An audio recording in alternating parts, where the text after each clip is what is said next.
Hey, I'm hopping in on the Jaxson Dart, quarterback for the New York Giants, hubbub regarding his appearance to introduce the President of the United States, Donald J. Trump. Now, whether you're on either side of the political parties, this was a business move. Let me explain why. Business move because likely an invitation came from the White House to the New York Giants, which, by the way, is co-owned by someone who was in the Epstein files, Steve Tisch.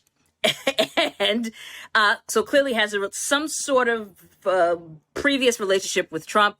That's either here nor there. Invitation comes in.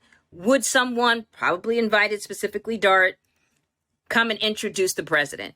To me, that's benign. It's not an endorsement, even though it was called a rally. The president's not running for anything. He can't run for anything because he's already president.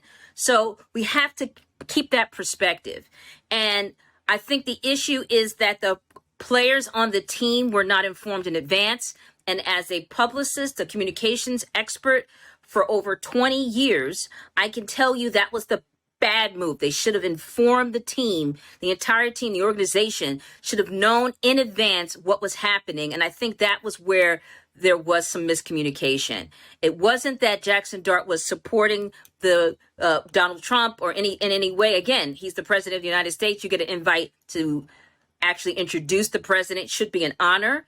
And he did not endorse him in any way other than just showing up and introducing the president. So keep that in perspective. I want to know from you, though, is it worth declining the president of the United States if you don't like the president and getting a backlash later and people talking about how horrible your team is and how horrible your quarterback is? Is it worth the decline, or does it make more sense to do what you do as a public figure for a major national football team, where you go, you do your introduction, no pleasantries other than whatever happened after he introduced the president, and then he's gone? To me, that's cut and dry, easy. Is it worth, should have been that they considered the backlash of not telling the players, or should they have declined and just dealt with the president saying how horrible the Giants are for the rest of his term? Let me know.